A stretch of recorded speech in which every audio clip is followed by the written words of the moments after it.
agradecer a presença aqui do Renato, da Bárbara e também parabenizar, né, a equipe toda por esse filme super bonito, né, parabenizar na pessoa de vocês dois, nas pessoas. Eu pensei assim, né, da gente fazer mais um papo mesmo, bem aberto. Eu e a Fabi e o Carlos estamos aqui na frente, né, então acho que quem sentir vontade de colocar alguma questão pode colocar. Eu vou tentar fazer algumas considerações aqui, fazer uma pergunta para a Bárbara e uma pergunta para o Renato, né, mais para quebrar o gelo assim também. Mas aí também, quem quiser, né, colocar alguma pergunta assim, logo na sequência, fica à vontade. Então, primeiro assim, né, pensando aqui na montagem do filme, eu sei que você já trabalhou com o Eric quer dizer, no filme do Cinema Novo eu tenho certeza, mas eu não sei se você já montou algum outro filme com ele. Campo de Jogo também, legal. Então, tem uma coisa que eu acho super interessante nesse filme, no Breve Miragem, assim, que vendo no cinema fica ainda mais forte, eu acho. Que o filme, ele opera, parece operar, né, a princípio, por uma chave realista muito forte, sabe? Uma proximidade muito grande, né, com aquele personagem, aquele taxista, aquele trabalhador.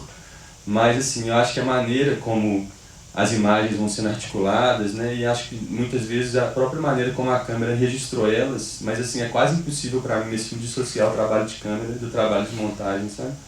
Eu acho que essas duas vias, assim, né, esses dois procedimentos, da fotografia e da montagem, parece que eles vão quebrando um pouco também, sabe? Essa chave que, a princípio, sabe, poderia resultar num filme demasiado realista. E aí, sei lá, vários momentos eu percebo que a montagem e a câmera junto, assim, elas têm um trabalho de desnaturalizar a imagem, sabe? De criar até um estranhamento, às vezes, por vezes eu não reconheço que a gente está no Rio de Janeiro muitas vezes durante o filme, sabe?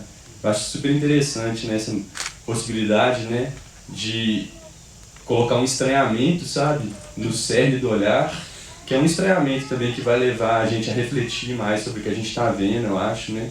Vai criar uma outra via de apreensão daquilo, daquela história, daquela vida que está inscrita na tela, né?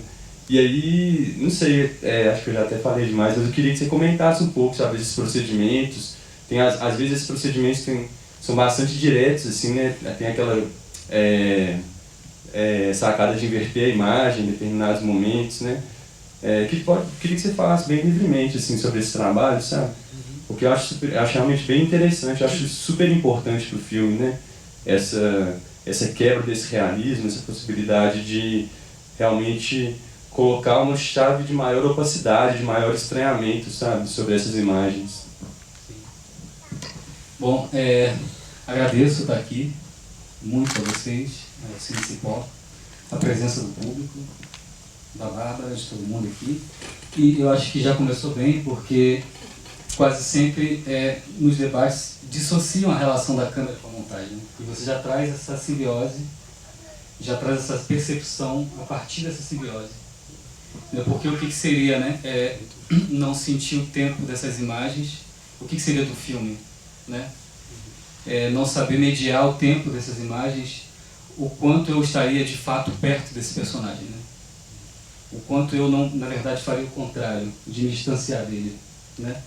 Então, como que o ritmo, não só o ritmo, mas a respiração e a pulsação cardíaca dentro desse carro, desse homem-máquina, quase vertoviano, né? O que seria dele se não fosse essa relação direta com as emoções que o filme, enquanto extracampo, para além do personagem em si, propõe, né? Então é isso.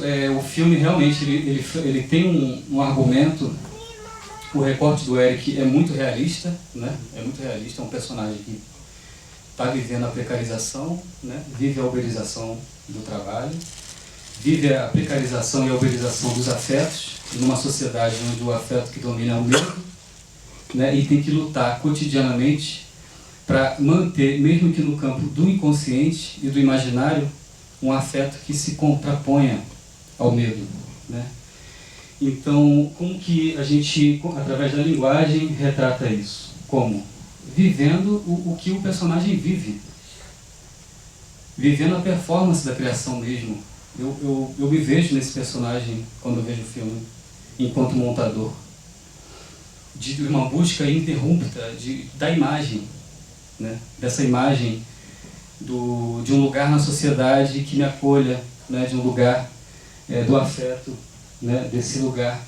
Como que a gente vive isso? A gente vive num trabalho cansativo, exaustivo, de experiência e experimentação no corte. O filme teve mais de 300 versões, né? Em quase um ano de montagem. Quase 300 versões. Inclusive um impasse final de uma versão e outra que durou 2 meses. Né? De experimentar e reexperimentar planos e situações estruturais do filme, né? Durante 2 meses. Né? O filme, inclusive, já no DCP, não sei se o Eric já falou isso, mas o filme já com o DCP pronto, e a gente abrir de novo o filme e ter que angariar a possibilidade de fazer um outro DCP, porque a gente resolveu voltar atrás num corte aqui, ou num corte ali, ou num som aqui ou ali. E para quê? Para poder possibilitar uma experiência plena de cinema que rompe com múltiplas fronteiras, né? A começar pela fronteira do documentário e da ficção, né? Que nesse filme acho que nem cabe, porque é um processo tão vívido, e a Bárbara pode falar muito bem disso enquanto atriz, e porque eu acredito que o Eric é um diretor de processo, um diretor de laboratório, e isso não é diferente na montagem. A montagem é laboratorial, ela é ensaística, e a gente só vai se libertar do filme quando a gente perceber que o filme quer se libertar da gente.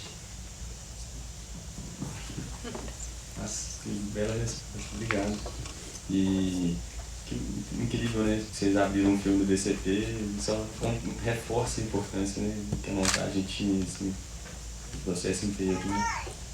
Enfim, já pensei em outras perguntas aqui, mas vou seguir o plano aqui, depois a gente volta. Então,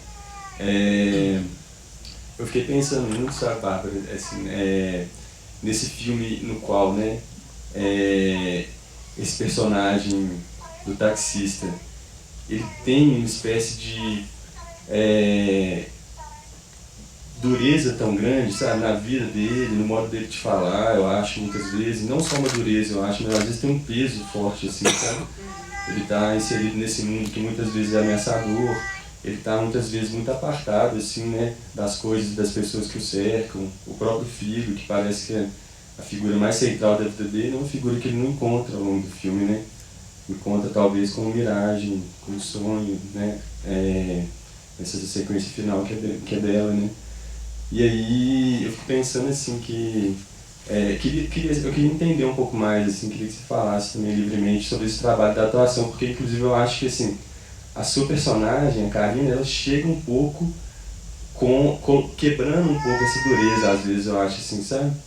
Embora, mesmo com essa quebra, que não é total, né, preserve-se uma espécie de camada de opacidade mesmo. A gente não conhece totalmente aqueles personagens, mesmo que eles, né, compartilhem certa intimidade ali, né, a Karina e o Paulo, né, eles continuam muito apartados também, né, continuam assim, muito distantes um do outro, né?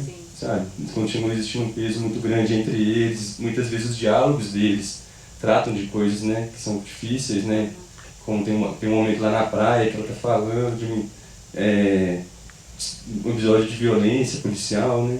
Enfim, aí eu queria, não sei se for mas eu queria que você falasse um pouco, sabe, desses tons de atuação que transmitem, sabe, determinados afetos, determinadas emoções que eu acho que são fundamentais, assim, para a gente aprender, de certa forma, sabe, essas vidas, mas não totalmente, entende? Que é importante também, eu acho, essa camada que se preserva, entende? Não posso complementar a pergunta? Construção da personagem, Bárbara, porque eles falaram um pouco dessa perspectiva realista, né, no cinema do Eric, e também documental. E eu acho que essa densidade do cinema documental está muito presente nesse filme do Eric também, né? E queria que você falasse um pouco desse processo de construção da personagem diante dessa proposta, que é trazer também as questões que afetam o nosso cotidiano, a nossa realidade, né?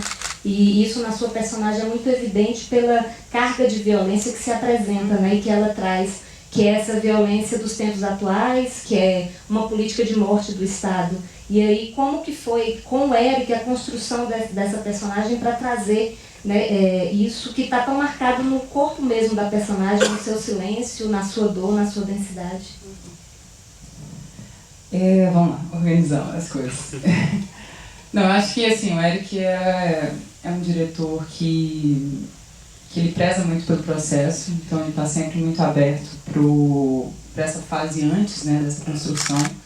Então a gente estava até conversando, né, Renato, disso. Eu acho que foi um filme que, por exemplo, o Eric falou: Bárbara, chega antes, vamos ficar aqui um tempo antes.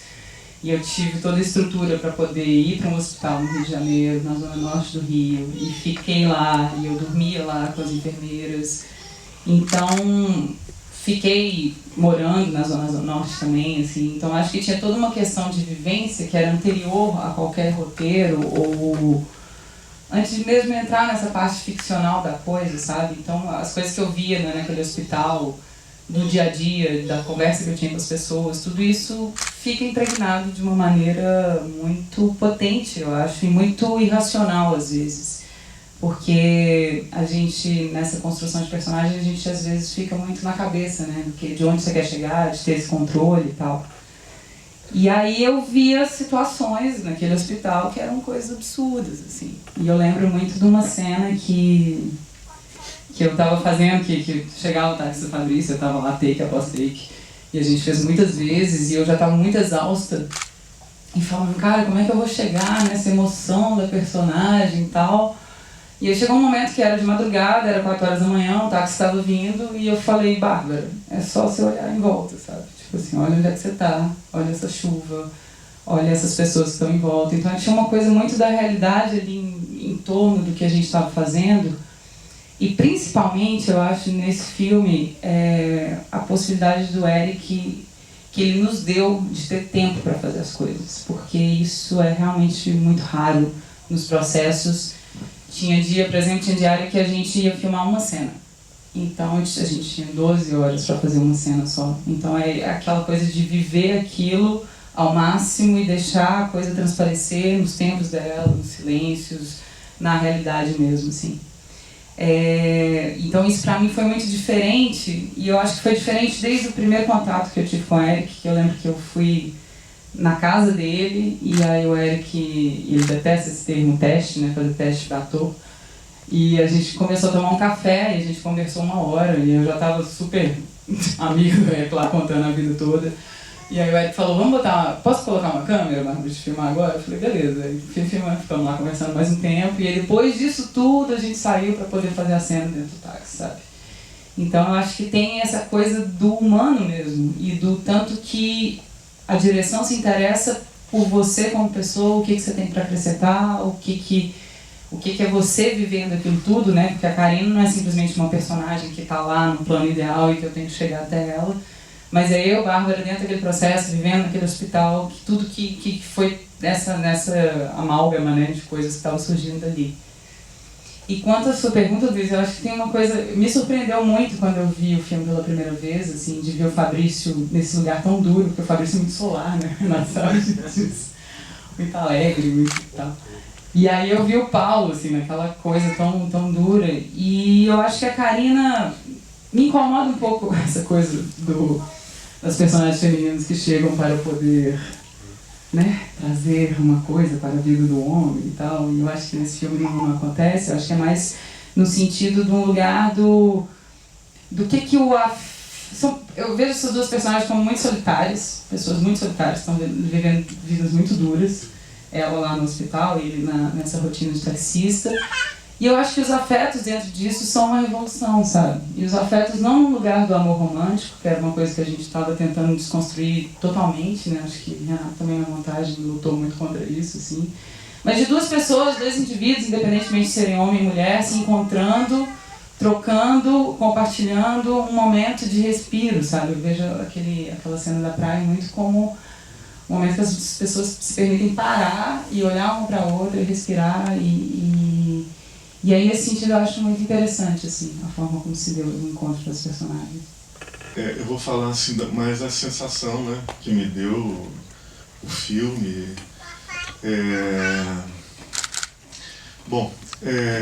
Me deu uma angústia danada no início do filme, que eu estava pela cidade andando de carro, estava uma confusão aqui no Afonso Pena, eu não estava conseguindo chegar aqui, que eu via programação no rádio, estava saindo de um curso, e aí rodei muito para chegar, consegui estacionar com muito...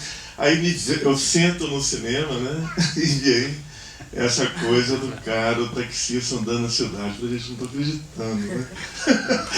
Tudo bem, vamos lá, né? E assim, essa angústia ela começou a sair, o filme me fisgou, quando entrou a personagem, né, da Bárbara, Karina, que deu um pouco de humanidade, né, a toda a história, porque até então estava muito árido, né, tudo aquilo, né, realmente... E isso perpassa para mim no filme inteiro toda essa angústia, né, apesar, né, desse respiro e outras cenas, né, que a Bárbara falou aí, mesmo aquela da praia ali, onde, né, um pequeno balanço ali de alguma humanidade, mas mesmo aquilo ali vocês estavam falando de coisas angustiantes, né, e uma coisa que ficou muito para mim no filme inteiro foi, parecia que a todo momento, exatamente por causa da violência que o tempo inteiro a cidade traz, que acontecia alguma coisa com o taxista, né, com o personagem ali, me fugiu o nome dele agora. Paulo, E toda hora, né, nossa, agora vai acontecer, meu Deus do céu, né? E assim, essa coisa, né, assim, como se não sempre precisasse disso no filme, né, já não bastasse toda a violência, né, aí vai acontecendo com o menino dele, não, mas a violência, na verdade, ela está ali o tempo inteiro nas relações mesmo, né, transparecendo isso, porque a mulher dele, né, aonde era para ter afeto, né, como tinha só a expectativa de ver o filho, e a esposa dele, a hora que fala com ele na mensagem é para cobrar atenção na justiça, né? Então, assim, o filme, ele, para mim, na verdade, é só angústia do início ao fim, mas vale, muito bonito o registro, gostei muito, e o retrato do que é o Brasil hoje, né? Isso que fica assim mais flagrante, né? E essa coisa mesmo, né, pulsando ali o tempo inteiro, né, e na expectativa de acontecer isso na violência. E aí você falou, né, desculpa, eu não peguei, você é diretor do filme? Montador. Hã? Montador. Você disse aí que o filme, a gente quer se livrar do filme, mas o filme quer se livrar da gente, né? E eu queria que você falasse um pouco dessa frase aí que ficou para mim assim, né? Obrigado. Posso complementar a pergunta dela para você, Renato? Para você, Renato? Porque a gente começou conversando lá fora e você trouxe aqui já um ponto que ficou para mim, desse processo de finalização, né, que chegaram aí a mais de centenas de versões. E a pergunta é, qual foi o grande dilema em torno dessa finalização?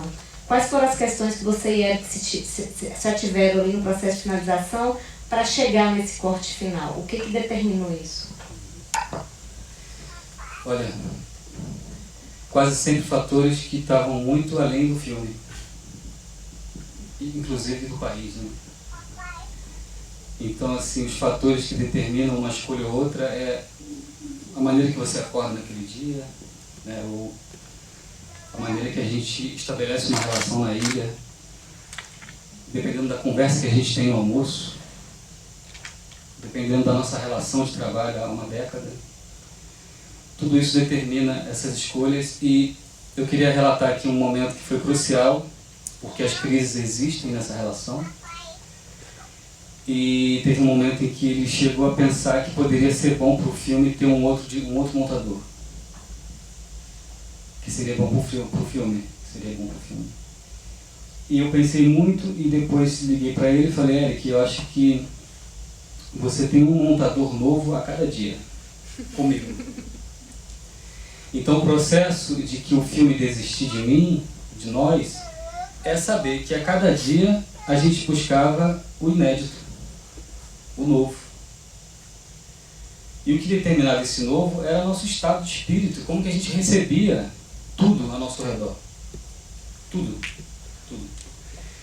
E o que me faz ter poder de escolha também nesse filme, não só é uma formação em cinema, ou mesmo uma formação em que eu estabeleço com ele, trabalhando com ele, assim como ele, a formação que ele recebe estando comigo, é a minha raiz, é de onde eu venho.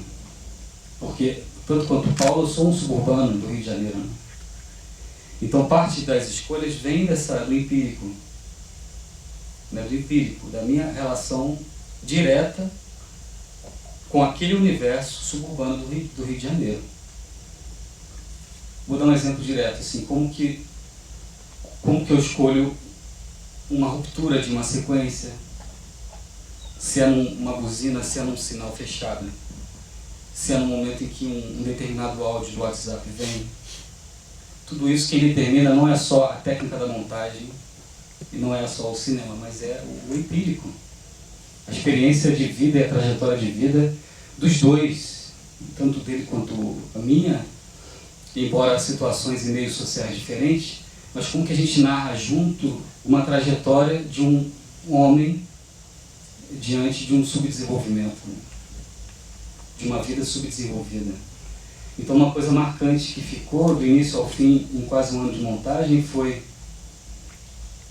as sequências deveriam ser interrompidas como golpes, porque o Brasil sofre golpes o tempo todo. Uma porta que não se fecha, que o plano acaba antes da porta fechar e o som dela fechando acontece no início do outro plano.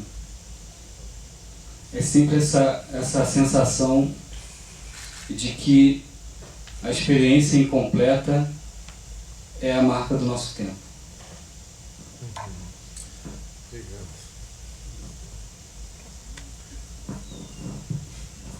Alguém mais?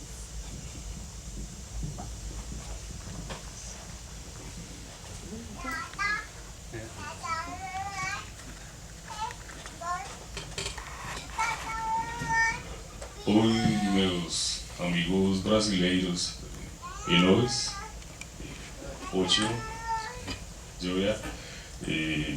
Desculpas, o que acontece é que eu sou viajante estrangeiro, então é o primeiro filme que eu consigo olhar para Novo Horizonte. Então eu tenho uma pergunta muito importante. É o seguinte: vocês conseguem entender o que eu falo? Sim. Muito bom. Muito bom. É o seguinte: eu quero falar com vocês como atores, como artistas. Qual é o filme favorito? O filme mais ótimo, mais decente que vocês acham? E outra pergunta é o seguinte: quantos reais valor de um filme no Brasil, Rio de Janeiro? E a pergunta mais importante é: vocês acreditam no Deus? Muito bom.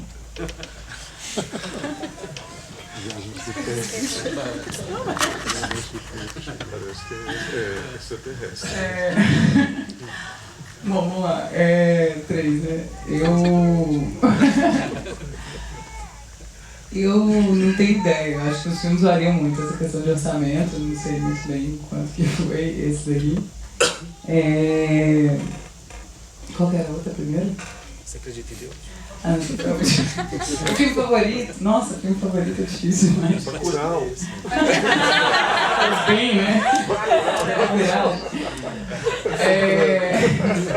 Eu acho que eu acredito em Deus, então não Deus católico, mas eu acho que tem alguma coisa aí que está permeando as coisas. E eu acho que em processos cinematográficos a gente lida bastante com essa coisa que não é Deus, mas que é essa força criativa que vai guiando e colocando tudo em alguma ordem muito misteriosa. Eu acho que é o que eu mais acredito. Seu filme favorito? Você não respondeu nada. Eu também não. Eu quase sempre. O orçamento me vem de uma forma bastante filtrada, né? Eu faço parte da pós-produção, então realmente assim. Isso é até interessante porque quase sempre no mercado audiovisual a imposição da produção quase sempre sufoca a criação da montagem, né? Então, realmente quase sempre são orçamentos muito apertados e eu nunca vou saber de fato quanto são os milhões do filme, entendeu? Então, ou os quase milhões. Mas aproveitando esse gancho, esse nosso lugar de semelhança e similitude com os personagens, né? Eu acho que tem um Deus aí que tá forte nesse país, né? Que tem a ver com essa precarização do trabalho, que tem a ver com orçamento, que tem a ver com favoritar um filme ou não, que tem a ver com essa fusão do Estado com a Igreja, né? Então esse Deus, infelizmente eu acredito porque ele está aí. E eu acho que é esse Deus que a gente tem que, de uma certa forma, confrontar, né? Que é esse Estado que está fazendo com que a gente, junto com o Paulo, viva a aniquilação do existir, dos afetos, né? De tudo isso. A miragem, eu estava te falando isso, né? A miragem do capitalismo é essa, né? É fazer com que existe uma imposição de alguma coisa que pode ser vista como Deus que faça um mundo sem sombra. Ou um mundo só repleto de luz, né? Que aniquila as nuances, os volumes, né? A diferença, a diversidade. Então esse Deus existe e está matando a gente, né? Então, nesse sentido, eu quero que o diabo me ajude. Porque esse é o Deus que me faz querer que o filme favorito ainda venha. Que é um filme que possa não ser ressignificado na história. Como, por exemplo, assistir Terra em Transe e você ainda vê o país no Terra em Transe. Né? Por quê? Por que a gente tem sempre que revisitar um país sendo aniquilado por esse pai, que é esse pai Estado, esse pai opressor, esse pai que mata, esse pai que tem a ver com necropolítica, que tem a ver com desigualdade, que tem a ver com, né, com as impossibilidades do artista hoje no país. Esse pai que faz símbolo de arminha, entende? Então, eu acho que mais do que te responder se eu acredito em Deus, qual é o meu filme favorito, ou quanto custou o filme que eu trabalhei, eu prefiro te responder que eu vivo num país onde o Deus é uma imposição de morte, né, e que precisa ser confrontado. Deus destruidor, né? Deus é destruição. É difícil falar qualquer coisa depois dessa belíssima afirmação. Mas vou tentar também, eu queria continuar assim, essa conversa, né? E eu tenho uma pergunta que estava bem relacionada com isso, na verdade, que é assim... Realmente, assim, esse filme, assim, você falou desse desejo realista do Eric que está no princípio do projeto, né? Desse engajamento, assim, com a realidade, né? E é uma coisa que eu acho que perpassa outros filmes dele também, eu acho que tem, assim, sabe? Essa tentativa de se aproximar de um personagem, que ele tem uma certa solidão lá no Transeunte, né? E ao mesmo tempo, não sei, eu vejo uma coisa próxima nesse filme também, no Breve Miragem de Sol, uma coisa próxima esteticamente lá do Jardim, sabe? na maneira como a câmera, principalmente, eu vi o Jardim uma vez só, então pode ser engano meu, mas eu vejo a câmera assim, tentando captar uma figura muito através de fragmentos, através de closes, sabe, sem totalizar essa compreensão também. Bom, mas talvez eu tenha feito um desvio, assim. Na verdade, assim, eu estou pensando assim, né,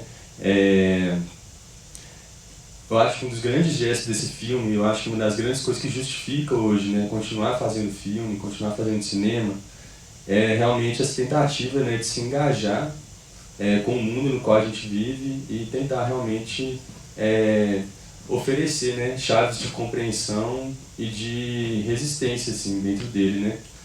E aí, quando você falou aí Deus que você acredita, eu lembrei de um texto que circulou muito há uns 3, 4 anos atrás, que é um texto do George Agamben, né, esse filósofo italiano, que ele fala que Deus não morreu, tornou-se dinheiro, né? E aí, isso daí bateu assim, com uma coisa que eu fiquei pensando muito enquanto eu vi o filme, que é assim, né? O filme ele tem alguns momentos, assim a sensação geral, né, que as imagens vão transmitindo no ritmo da montagem, na maneira como elas são captadas, elas trazem uma forte angústia, né, como... Qual que é o seu nome? Márcio. Como o Márcio colocou, trazem uma certa dose de vertigem, assim, também, eu acho, sabe? Como se a cidade se tornasse vertiginosa, se tornasse esse local estranho, ameaçador, o tempo inteiro, com uma violência em potencial, né, uma violência iminente que pode acontecer. Então, tem essa dimensão para mim, né, de uma certa vertigem, e que ela está assim, associada para mim a uma certa abstração também, às vezes, sabe? Que a imagem traz, né? Na verdade, assim, acho que as imagens têm esse caráter mais fragmentário, mais lacunar, assim, né, às vezes. Isso daí dialoga com alguns outros momentos de uma abstração maior, principalmente quando a gente vê imagens mais desfocadas, às vezes tem uns pontos de luz em movimento, uns pontos de movimento desfocados, sabe? Que eu acho que também são momentos de respiro, também são momentos de, sabe, de linhas de fuga, às vezes. Eu acho que são momentos que eles não precisam ter necessariamente um sentido fechado, definido, mas eu enxergo eles ali, sabe, perpassando aquilo tudo. Mas tem uma coisa que ela é mostrada, eu acho que muito fortemente no filme, com uma concretude muito grande, que é o dinheiro, né? E isso eu acho muito forte, assim, sabe? Dentro de todas esses chaves, todas essas estratégias de apreensão dessa realidade, ou de tentativa de tradução dessa realidade, a atenção que a câmera e a montagem dá para o dinheiro é muito grande, né? E ele contando o dinheiro no carro, guardando o dinheiro na carteira, né? Escondendo uma parte, às vezes, né? Então, enfim, são muitos momentos de aparição do dinheiro. Quando ele vai na loja comprar uma coisa, né? A gente tem close no dinheiro mesmo, né? Então é isso, a impressão que dá. Né? Com outro colega taxista, né? Falando sobre dinheiro, a cobrança da ex, né? Lá com o filho, realmente, né? Várias cenas estão me vindo agora. Né? Porque a sensação que dá, assim, né, o filme ele realmente está lidando com um mundo, né, no qual essa precarização da vida e essa violência, né, que paira sobre as vidas, né, que faz parte da própria gestão das vidas e das mortes, né, como o Renato utilizou esse termo necropolítica, né, essa violência ela se tornou algo estrutural, assim, né, assim, o filme acho que deixa isso claro, né, uma coisa que assim, não existe, sabe, essa violência que a gente pensa, que a gente sente que pode acontecer com o personagem, ela não tem um rosto bem definido. O próprio policial, quando aparece, ele não tem um rosto, entendeu? Essa violência, assim, ela estrutura, né, todo esse mundo. Mas se tem uma coisa que tem um rosto, tem uma cara muito bem definida no filme, pra mim, é o dinheiro, sabe? Eu fico pensando nisso. Se você quiser comentar, fica à vontade, assim, só um comentário. Eu acho que você falou tudo, é isso mesmo. Eu acho que isso é uma coisa que o Eric quis enfatizar mesmo. O personagem está ali, a relação dele com o dinheiro ela é real, né? E eu acho que essa coisa da Lívia cobrando ele é importante porque o filme não coloca ela no lugar também de vilã, né? Não coloca. Embora ela esteja no extracampo o tempo todo, tem dois momentos que são importantes, que é quando ele fala para Karina, né? Que ele fala para a câmera, que ele diz que ficou sem dinheiro, ficou sem emprego e tal, e quem segurou as pontas foi ela, né? E que a partir daquilo ali ele teve que se virar e tal. E depois no próprio áudio dela, quando ela diz que não tem que ser só na hora que ele quer, né? Mas que ela quer discutir com ele uma possibilidade de dividir melhor essas contas, né? Então isso... Então o dinheiro está o tempo todo, não só no primeiro plano do filme, mas no extracampo também, né? Que é uma onipresença mesmo, que tem a ver com o que a gente está vivendo, né? Eu achei um absurdo hoje pagar R$120 para poder trazer minha mala. E na hora de voltar tem que pagar mais. Se quiser marcar sua cadeira, você tem que pagar mais 20 ou 40. Entendeu? O país está cada vez mais, como diz alguns pensadores, o Brasil e a América Latina hoje é um laboratório, né? Uma experiência de um processo de consolidação do ultraneoliberalismo com o fundamentalismo militar neopentecostal, né? Então o lugar do dinheiro é um lugar muito central, né? Eu agora, vocês falando, é Márcio, né? Márcio, eu senti um certo incômodo seu com a Karina cobrando o dinheiro do Paulo. É impressão minha? Vamos fazer um grupo terapêutico aqui. Não, mas é porque eu acho que aquela cena é muito importante no filme. Eu acho que é muito importante você ter uma mulher que tem a clareza e a força e a direteza, assim, de falar diretamente. Você não vai ver seu filho enquanto você não pagar essa pensão, porque quem está alimentando seu filho sou eu. E não é uma questão de eu estou sendo incompreensível com seu momento difícil, de você estar sem um emprego, mas é uma questão pragmática da vida. A criança precisa viver, a criança precisa se alimentar, e não dá para uma mulher tocar isso sozinha. Então, assim, se isso em algum momento do filme gera alguma condescendência com esse homem, alguma piedade dele, eu acho que a gente tem um problema aí, sabe? Eu acho que é muito importante você ter o discurso de uma mulher que se coloca sem medo de incomodar um homem, sabe? Sem medo de ser um elemento que vai pressionar aquele homem, e vai pressionar mesmo. E ele, a partir disso, ele precisa mesmo encontrar novas maneiras, precisa mesmo entrar nesse táxi e precisa mesmo sofrer tudo que ela já está sofrendo para criar essa criança, sabe? Assim. Então, eu acho que o dinheiro tem essa coisa toda sórdida, essa coisa do capitalista, né, e Deus que a gente fala, mas ao mesmo tempo também não dá para ter uma visão romântica dele. Ele é o que pauta as nossas vidas, e sem ele não tem como mesmo, né? Assim, eu acho que essa luta da sobrevivência, esse desespero do Paulo, não devia ser assim, mas...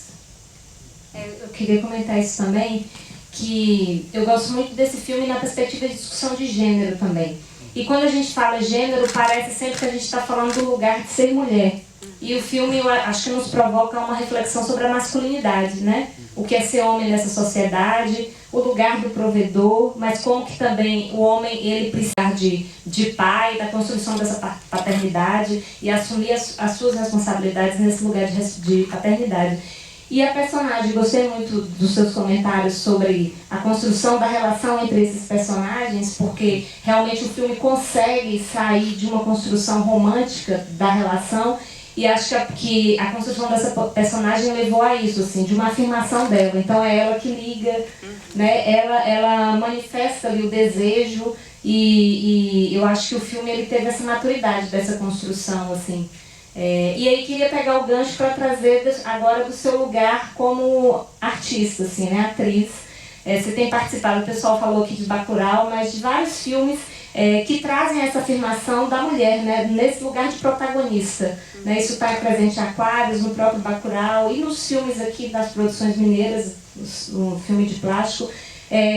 Queria que você falasse um pouco disso, assim, desse seu lugar de atriz, o que você tem enxergado dessa construção do cinema por mulheres, no protagonismo da cena, na dramaturgia, enfim. Assim, depois eu queria... tá? Mas pode falar primeiro, eu só queria depois... Fábio, eu acho que é muito difícil, assim, essa é realmente uma questão que eu tenho pensado muito sobre ela, e eu acho que eu fiz grande parte dos filmes que eu fiz foram dirigidos por homens, né? Homens muito legais e muito sensíveis, em que eu encontrei muito diálogo, assim, e personagens femininas interessantes, que tinham voz, que tinham participação. Mas ainda assim eu fico pensando, me incomoda muito a questão da...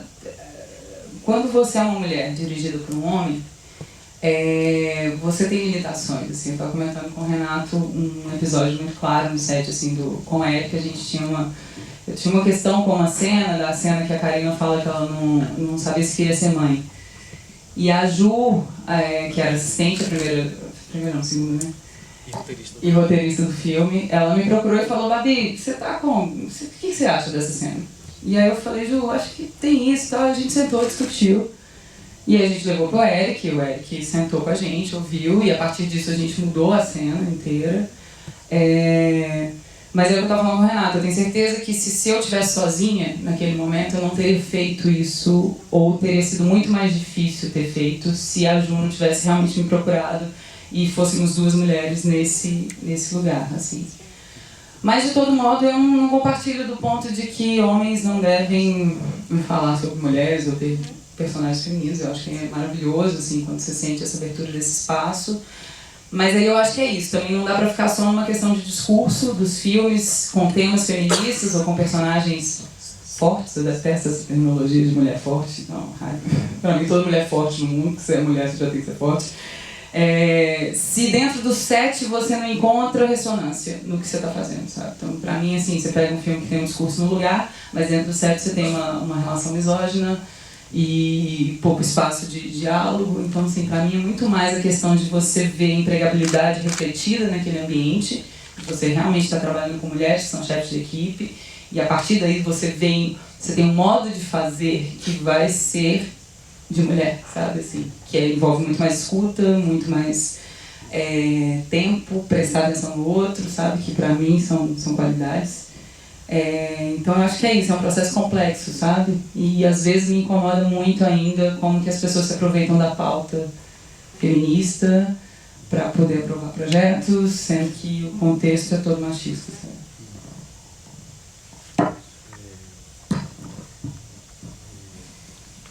Você ia querer fazer um comentário? Ah, sim. Tem duas pessoas olhar a frase e depois a gente passa.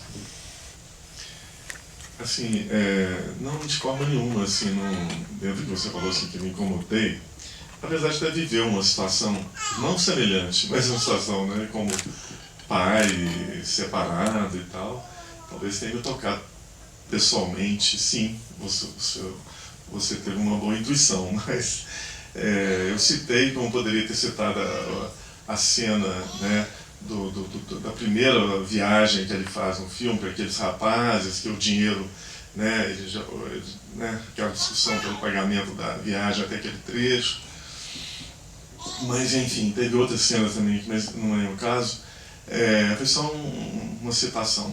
Mas é interessante quando você fala, né, dessa questão do lugar do homem, né, esse foco, né, nesse personagem, que de forma nenhuma eu me compadeço, porque o Paulo não tem nenhum traço de herói, de nada que possa inspirar, ao contrário, né? Até o tempo inteiro o olhar dele é de muito medo, né? É o medo naquele olhar, é um olhar que incomoda, né? Como você disse, é a vontade de ficar livre do filme, por causa do olhar dele, né?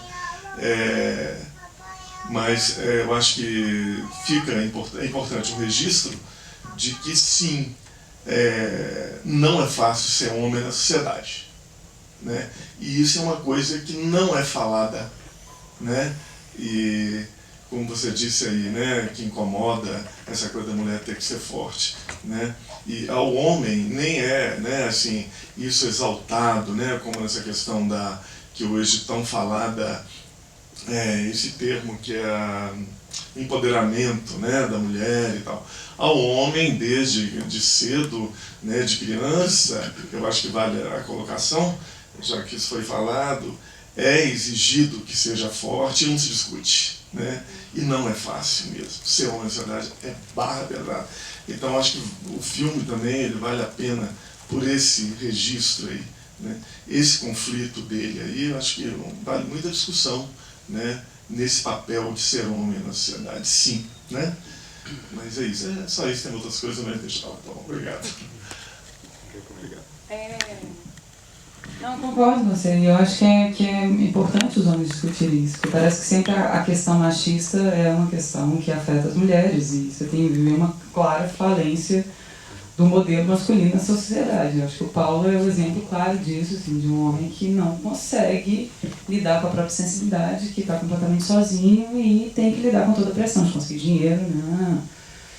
Então, sim, eu acho que tem que se discutir sobre isso. Eu queria muito que os homens sentassem num boteco e conversassem sobre essas questões entre eles e falassem, porra, machismo é foda, né? Mas não pela gente, porque a gente guia as nossas próprias discussões, mas que por eles mesmos se resolvessem questões aí que... Por todos. Claro. Não, isso é muito importante, porque a gente teve um cuidado muito grande de não colocar o Paulo nesse lugar animalesco também, sabe? De um personagem que não tem a saúde mental para lidar com aquilo, pelo contrário, né? Evitamos cenas de nudez com ele, sabe? Um lugar muito sensível, de não deixar ele cair, especialmente por ser um homem negro, de não deixar ele cair nesse lugar de um descontrole animal. Embora tenha uma cena que é quando ele explode com os coxinhas no começo, ali. Mas aquilo ali é só uma demarcação dramatúrgica de um traço do personagem, de que ele está vivendo situações limites. Mas em nenhum momento ao longo do filme isso se repete. Então essa expectativa, essa suspensão que vai acontecer alguma coisa, que ele vai ser morto, que ele vai matar, é ótimo, não acontece isso. Não é um Dia de Fúria, por exemplo, não é um filme que tenha um trato com uma mitologia americana de se pensar a dramaturgia ou até mesmo a forma de fazer cinema. É um filme do terceiro mundo. É um filme latino-americano. E ele tem que trazer essas nuances, inclusive passando por essa lógica de que o homem tem que debater o machismo e de que o homem tem que pensar na saúde mental dele. Ele tem que se permitir chorar também. É como acontece no filme, ele chora. E ele tem que ter saídas, mesmo que essa saída seja um breve momento de sono, onde a partir desse sono, que é o que o capitalismo quer nos privar, inclusive, é quando ele alcança um lugar de transcendência, né? Onde ele atinge um lugar de um lugar ideal, que eu acho que é a minha maior crítica ao filme. É porque também a gente não vai ficar debatendo só o que a gente gosta, né? Até porque, como diz o Gustavo Dal, a arte de vanguarda ela só existe se o erro for possível. Então, assim, para mim, se fosse um filme meu, que eu já debati isso com o Eric várias vezes, eu fecharia o filme no close do Paulo, no rosto dele. E deixaria a gente imaginar esse sol possível, essa imaginação possível, esse lugar possível. Né? Não necessariamente a saída é simplesmente esse lugar de uma afirmação do pai, já que é o pai que é o primeiro no filme inteiro, que é o pai e país. É um único momento que ele sorri, né? Naquele final com o filho, né? Então teve versão que o parque era o começo do filme. A versão que o parque era o início do filme. Todo aquele núcleo era o começo e a gente, depois das mãos que não se tocavam dos dois, ia pro túnel e o filme acontecia. E acabava no close. Então, flertando com esse lugar do terceiro mundo, que é o que? É o que o Zizek fala, né? O terceiro mundo tem que ver a luz do fim do túnel não como uma possibilidade de saída, mas saber que existe um trem vindo ao contrário, vindo ao seu redor. Você tem que tangenciar. Você tem que conseguir sobreviver na margem para que o trem não passe por cima de você. Né? É isso. A fala da Bárbara me fez pensar muito assim, uma coisa que eu acho que é crucial nesse filme, que assim, ele não se propõe simplesmente, né, a pensar essa violência estrutural, sabe, de um ponto de vista de macro, assim, digamos, entendeu? Ele não está só preocupado em falar que a sociedade é injusta, né, que as pessoas estão sujeitas a opressões, né, de ordens assim desumanas, né? É interessante porque realmente quando se fala dessa relação dele, né, com a ex-esposa, não sei, com a mãe do filho dele, né, que é a Lívia, né?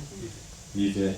É interessante porque aí isso traz uma reflexão, né, para mim, de que a gente tem que pensar também como que o dano é distribuído, sabe? Enfim, parece, né, que reconhecer o dano às vezes é fácil, né, mas muitas pessoas não querem entender que esse dano não pode, é de todo mundo, entendeu? Ele não pode ser mais carregado para uma pessoa e menos para outra, não deveria, pelo menos, né? Como se a gente pensa que a gente chegou, né, numa falência, né, de um modelo de sociedade pautado pelo dinheiro, pelo progresso, etc., né, pelo esse modelo de capitalismo tardio.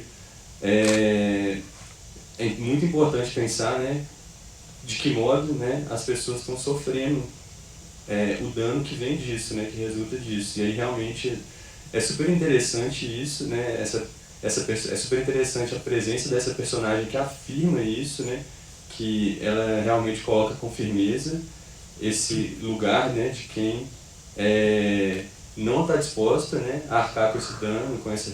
A gente pode chamar de responsabilidade também, né, mas estou falando, né, que a vida é difícil para todo mundo, provavelmente para ela também, entendeu? Provavelmente ela também tem as suas lutas diárias, né? Embora o foco do filme seja no personagem do Paulo. Mas é muito importante ela afirmar isso, e eu acho muito importante também o filme não lidar com isso, assim, com essa situação de uma maneira, digamos, maniqueísta, assim. Ele realmente, eu acho que ele dá um tratamento, principalmente da câmera, ele naquele momento muito humano pro Paulo, sabe?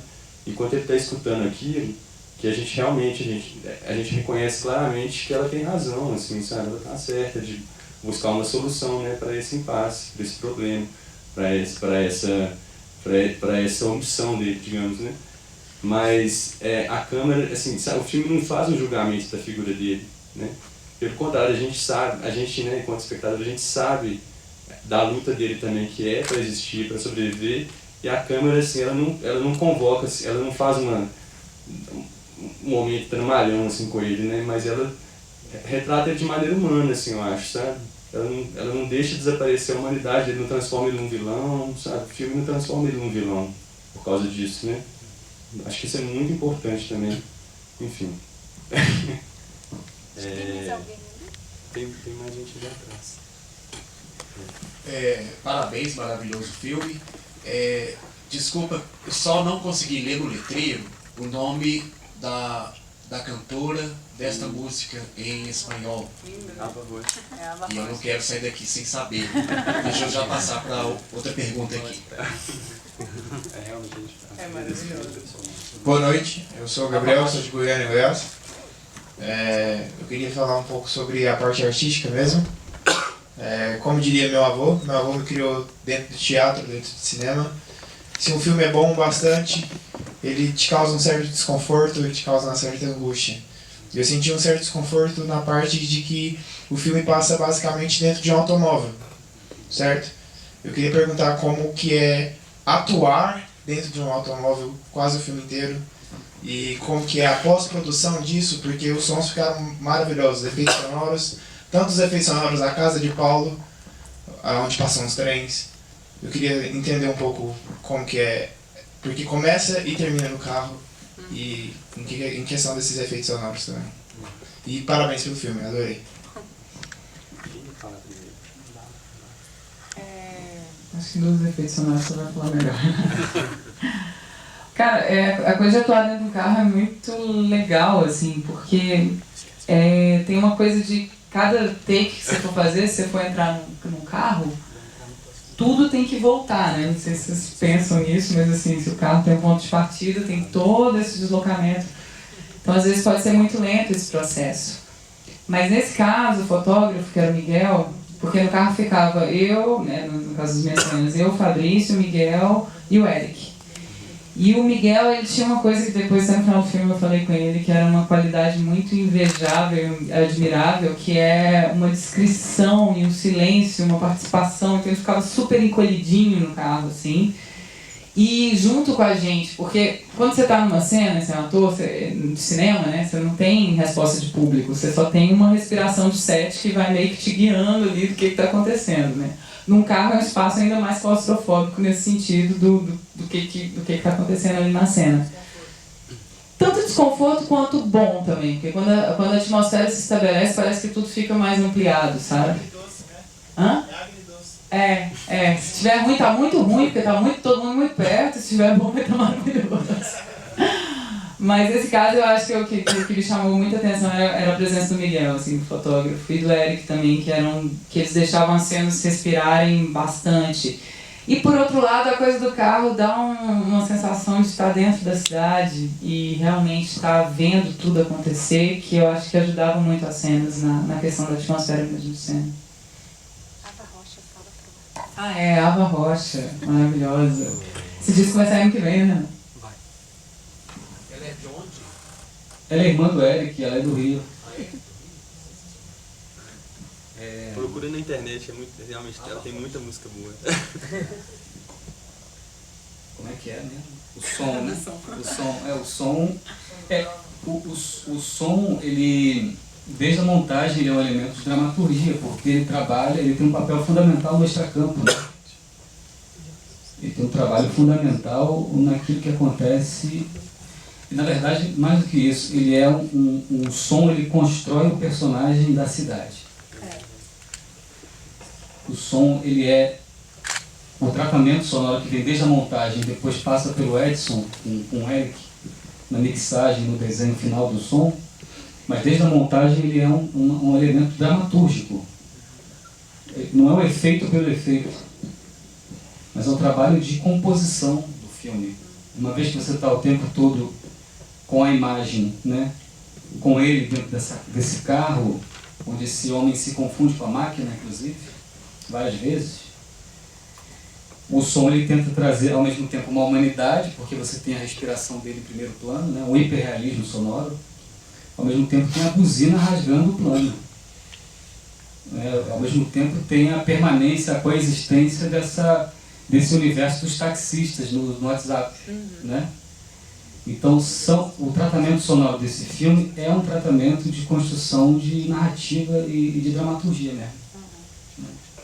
É isso.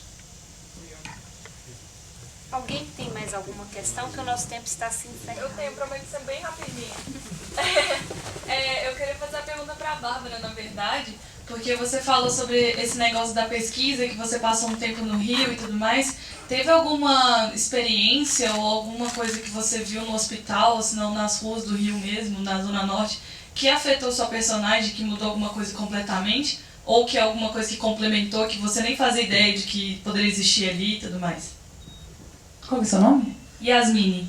Yasmine, eu acho que assim, é difícil falar de algum evento específico, mas assim, uma das coisas que mais me chamou a atenção nesse período do hospital era a questão da violência urbana, assim, realmente de estar lá e toda hora chegar um camburão de polícia e você ter uma pessoa baleada saindo daquilo e você vê a pessoa no pronto-socorro em sangue saindo e um policial com um fuzil do lado, enquanto a pessoa está algemada, sendo operada. Então essa presença policial dentro do hospital era uma coisa que me transtornava, assim, porque lá eram condições muito precárias. Esse hospital era assim, realmente as pessoas sendo atendidas no chão, sabe, assim, tirar alguém de uma maca para colocar outra pessoa na hora que chegou, tipo, mas eu acho que também uma das coisas que muito me influenciou na construção da Karina foi ver a alegria das enfermeiras trabalhando juntas, o sentido de comum, assim, que eles tinham, e realmente, porque eu como Bárbara, eu cheguei no hospital falando, cara, eu detesto o hospital. Eu falei, vai ser muito difícil, vai ser muito sofrido. Então encontrar alegria naquelas pessoas, naquele lugar, em um sentido de família mesmo, porque são pessoas que fazem um plantão atrás de outro, então elas passam muito mais tempo entre elas ali do que propriamente com as próprias famílias, com os filhos e tal. Então descobrir essa leveza, ver elas tipo, terminando um plantão depois de 12 horas e passando um batom e tomar uma cerveja, que eu acho que essas coisas que rompem, essa coisa que você chega com muito drama, né? Ai, nossa, vai ser tudo muito pesado. Então encontrar o outro lado foi bem importante pra mim, de falar, é bom também, às vezes você sai do plantão, passa um batomzinho, vai tomar uma cerveja, tá tudo certo, é o dia a dia, sabe? Tipo assim, simplificar aquela coisa que a gente chega num lugar burguês muito preconceituoso do, nossa, como é sofrido e tal, e ver que não, que tem realmente uma humanidade e uma tranquilidade no cotidiano, assim. Queria fazer minha última pergunta para Bárbara. Aproveitando a presença do montador, né, e de você, atriz, como que é para você ver o filme pronto, assim, né? Porque a experiência do set pro ator acaba que você, em alguns momentos ali, vê uma cena ou outra, numa passagem entre as cenas, e às vezes tem uma impressão de que uma determinada sequência ficou melhor do que outra, e de repente aquilo não se traduziu no processo de montagem. Eu preferi aquela cena do que essa. Então, como que é para você né, se ver depois de uma realização como essa e nessa relação direta aqui, nesse diálogo com o montador? O montador, né? O montador. Aquele que tudo vê. Não, é aquela brincadeira assim, não. Se der errado no set, o montador depois resolve. Ele resolve mesmo. É porque essa coisa do montador é pro bem e pro mal, né, gente? Então, assim, pode ser ruim de cortar alguma cena que você achava que você tava maravilhosa, mas pode te ajudar muito, né? A gente tá conversando disso agora. Olha, eu pessoalmente, eu tava falando com o Renato isso, assim, eu tenho uma relação muito desapegada com o material. E eu prefiro, né, que a gente tava conversando, eu prefiro saber que eu produzi muita coisa a ponto de deixar o montador na dúvida do que usar, do que o contrário, né? Porque, tipo, que é o que você tava falando, de quando você pega e tem pouco material, é infernal. E aí, tipo, é isso, assim, eu tento, eu acho que é tudo pro bem do filme, sabe? Então, assim, não tem muito esse apego. Dá muito tempo pra poder conseguir ver os filmes, assim, pra poder entender, ver a coisa com, né, distanciamento, assim. Mas hoje mesmo eu tava me lembrando um áudio que eu gravei, que eu nem lembrava. Eu falei, ai meu Deus, esse áudio podia estar. Não, era um áudio incrível. Ela mandando um WhatsApp para a família dela, né? Depois de um processo intenso no hospital, inclusive, né? Que tinha atendido uma mulher grávida, baleada, uma coisa muito forte.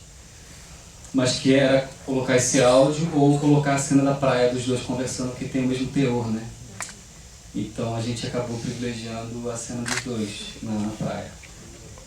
Mas é isso, tem momentos muito curiosos que eu não vou nem contar aqui. Que eu acabo ouvindo e tendo contato direto. E é isso, eu já conheço a Bárbara há 1 ano, embora esteja conhecendo pessoalmente agora, né? Então, assim, já tem uma relação muito íntima com os personagens e com a cosmologia do filme, né? Então, realmente essa profissão, o Godard estava certo quando ele diz que a montagem é um pouco isso da solidão povoada, né? Você tá ali sozinho, mas ao mesmo tempo tá cercado de tudo. E uma coisa que eu gosto de falar nos cursos que eu dou é que a montagem é um pouco isso, é você, não só com a relação com o ator, mas com tudo que agencia essa realidade, você tentar colocar isso numa planta baixa de um universo que você cria no filme, né? Então e realmente só fica o que é bom, não só para o filme, mas inclusive para o personagem e para o ator do personagem, né? Falou uma coisinha? Precisa do microfone? Nem precisa não, né?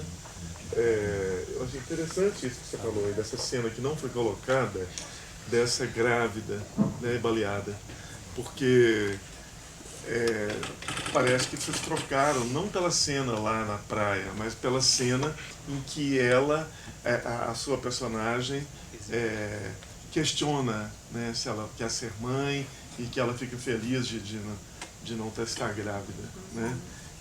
Eu acho que é muito importante essa cena, né, porque talvez seria correspondente a essa aí, que talvez fosse uma exploração de uma violência ali desnecessária, porque talvez esse filme até é meio Hitchcockiano, né, nesse sentido, dessa eminência de violência, né? Ali estaria uma violência explícita, se fosse essa cena, mas ela é traduzida na sua fala, na fala da sua personagem lá, que é quando ela sente aliviada, não, já, né, não estou grávida, não quero ser mãe.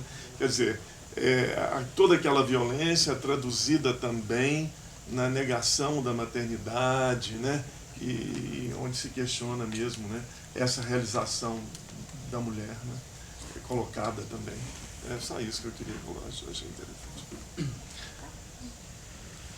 Bom, gente, então vamos finalizar esse diálogo.